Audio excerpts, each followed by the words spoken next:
Welcome to Healthy Conversations, sharing the knowledge, experience, stories, and the wisdom of herbalists and other natural healers, with your host, Stephen Horn. Today's guest, KhadiYah Preciado. Hi, everybody, and welcome to Healthy Conversations. And today I have KhadiYah with me, and I saw your YouTube channel, and I went to your website, and I really kind of just had a good feeling about you, your approach, what you were doing. And I wanted to have you have an opportunity to introduce yourself to my listeners. And you indicated that you have a 4-step journey that you've used for people with healing. And I'm very curious as to what your 4-step journey is. So can you tell us about it? Yes, thank you so much for having me as well. So the 4-step journey it came birthed out of people always asking, what herb do I start with first?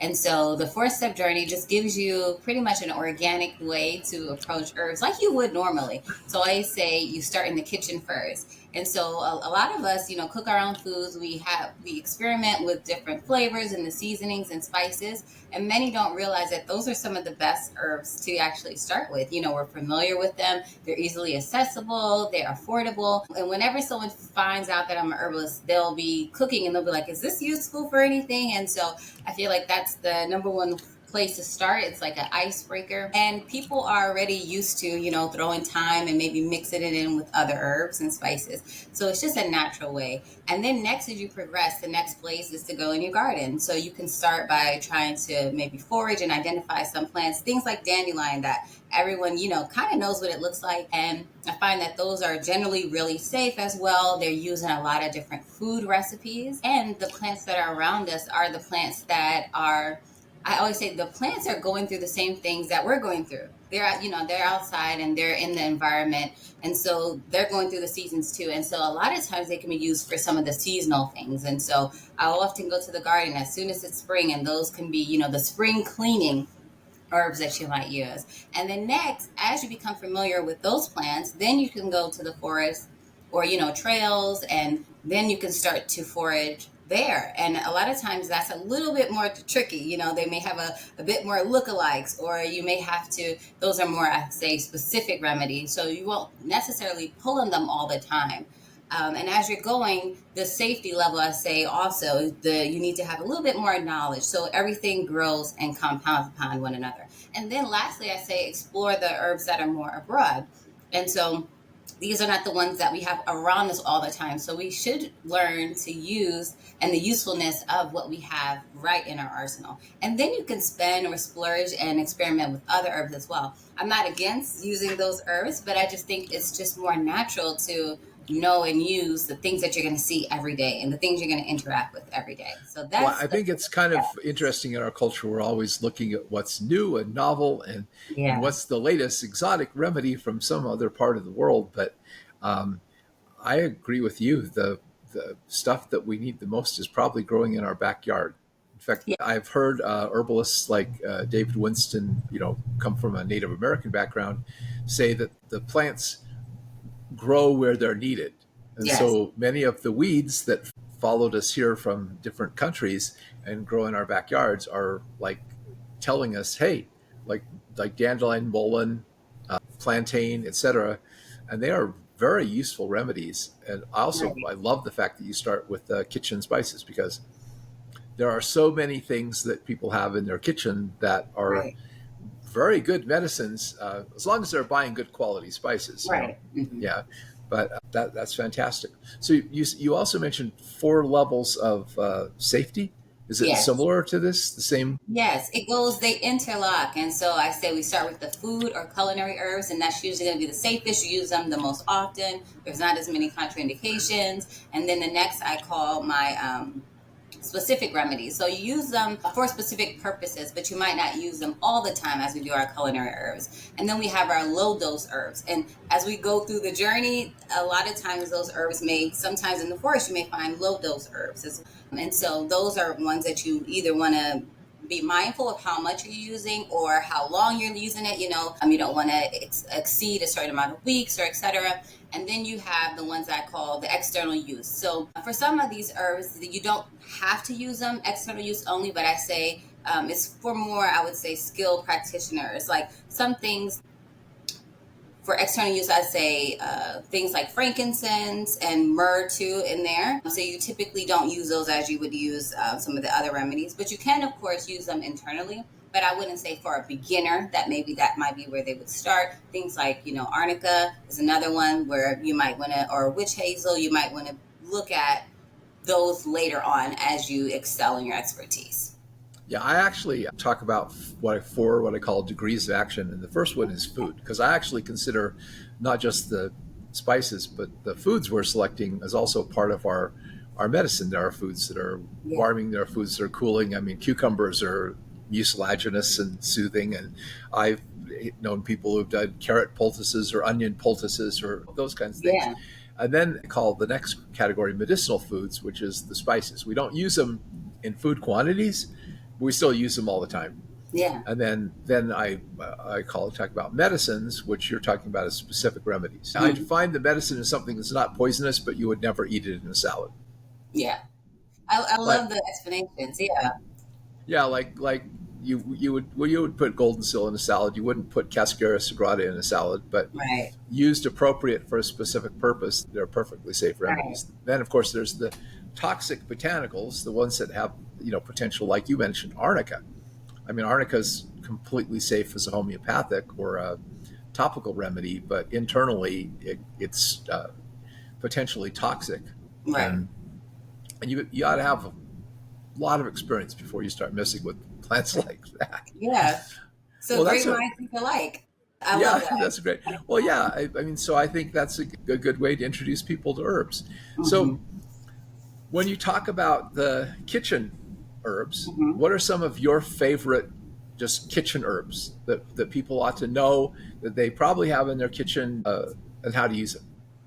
Yeah, so like you mentioned, I love garlic and onion, cayenne, cinnamon, nutmeg. I mean, pretty much all of the kitchen herbs, they can be used as medicines as well. And I always say that even if you're not using it for that intention, they still are shifting the body in different ways. You just might not be aware of them. My favorite ways to use more of the kitchen herbs are in things like oxymels. So I like to do a dandy mel that I do with dandelions and lemon. And then I have a nettle mel that I make with nettles and onions. I'm not really a fireside person. I like oxymels more, but that's another way that you can. What is an oxymel for those who've never heard of that?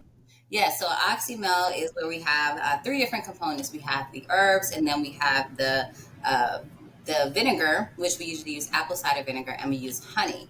And so you can you can mix up the different ratios, of course, but I like to do a nice 1-to-1 of the vinegar and honey. I feel like that really is a good combination. And you extract those just by cold tincture, or do you use do it warm sometimes, or just? Yeah, I like to warm up the honey because that can make the honey a little bit looser and easier to work with. But then a lot of times I do it very easy. So I just have a jar and I'll have the herbs there. I'll cover them with some of the vinegar, and then I'll just put the warm honey on top. And I just feel like, just having it a little bit warm just helps to infuse it a little bit as well.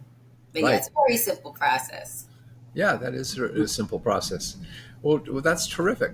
You also mentioned that you have this TEA method. So what is that? Yes. So my TEA was, again, I noticed a lot of people have difficulties when it comes to making blends. And a lot of the different methods I see, they have more like numbers and things like that. And so what people would do is they're like the standard, like the pyramid method. Okay, I need a primary herb, so I'll choose this. I need an assisting herb, so I'll choose this. And then I need this, so I'll choose that. And so they kind of plug and play. They're really even nervous about changing the numbers and things like that. So I wanted a method where it was more of a way to check yourself. I'm all about using your intuition, very visual. And you just, once you start doing it, you just know when it's done and you feel good about it. So I wanted something so that it's more of, first you brainstorm, then you as you hear more about when the person's speaking, you can see the herb that is, that is wonderful for them. I always say, for each herb, there's a certain person. And so when I'm hearing someone or seeing what they're going through, it's just that herb comes in just like a person would. And the herb has got a personality, like the person has a personality. Yeah. Right. And so it just Matthew Wood takes that approach, and I love Matthew Wood. Yeah. And so, oh no, yes. And I love his I have some of his books and I love his approaches as well. But yes, so I just see, you know, the person, and so I feel like the there needs to be a method where you go through it and then you can just kind of just check yourself as a beginner. And so I have the TEA, it has 3 T's, an E, and 2 A's. And so the 3 T's, you can actually just use that if you want to make a good beverage blend. But then if you want to make a medicinal blend, use the whole TEA. So I'll just go through them. The T's are taste, texture, and time. So I find with the time, a lot of times herbalists are not thinking about, okay, this needs to be decocted, but this needs to be steeped for X amount of time. And so that's a common place where I see that I have to kind of correct a little bit and say, you know, remember what the time requirements are, because we don't want to overdo anything, and then we want to make sure we're getting the most out of it and extracting it the best way. So that's really looking at the preparation method. That's especially when you're doing teas. And then so I have the taste. We have to have varieties of different tastes. So I'm all about also the textures, different colors. You want it to be, we eat also with our eyes, I always say. And so if something doesn't look good, we're already like, you know, I don't want to have it. And for a lot of people as beginners, if you're giving a tea to someone, a lot of times it's the first time they've ever had a, you know, a medicinal tea. So you want it to be a wonderful experience. So that's where those 3 T's, if you have a variety of tastes and textures, and then you also make sure that it's being prepared properly. And that's how you can have a wonderful beverage blend. And then so the E is their energetic qualities, and the A's are the action and the affinity.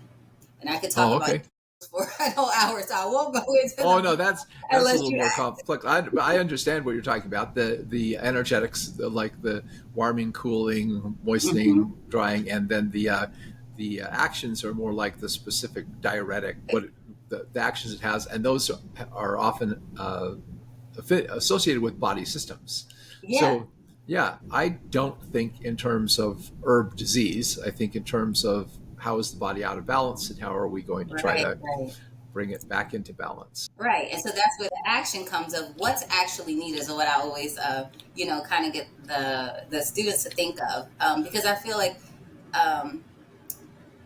because we come the way that we're taught in school, a lot of times we're scared to raise our hand unless we know the answer, and they're scared of doing it wrong. And so just with those little things, it's just reminding you, oh, did I take that into account? Did I take that into account? Well, I'm glad that you encourage people to like experiment with it, but especially if you're using the kitchen herbs or the really common non-toxic herbs like dandelion and those kinds of things, there's nothing really to worry about. Most people are eating more harmful junk food that they don't even think about what it's doing to their body. And the herbs are you know, that kind of herbs are benign. Play with them.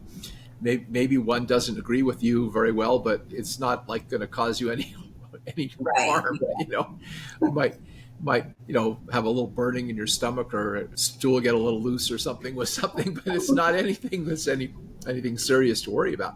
And I think it's great that you talk about taste, because that's one thing I think is really important with herbs, because I think there's a element like you do with cooking. You when you're cooking, you have to balance the flavor, right? And I think when you're making a good herbal formula, you got to balance the flavor. There's something about you know, maybe toning down one herb a little bit and, you know, reinforcing another way. So I'm glad you do that. But for those of you who'd like to learn her method and, you know, get some more practical tips on how to do all these things, we're going to put a link to her YouTube channel and also to her website in the description below. And so you can go and learn more about how to tinker with all these things, because I really encourage you to tinker with these things, right? You learn a lot more by doing it than you do by reading about it. Yes. Well, thank you for joining me today, and we'll catch you on another episode, okay? Okay. Hit the like button and subscribe to our channel to catch future episodes of Healthy Conversations. Help us educate others by sharing this video, and please feel free to share your own thoughts, comments, and questions below. To learn more, check out the links below.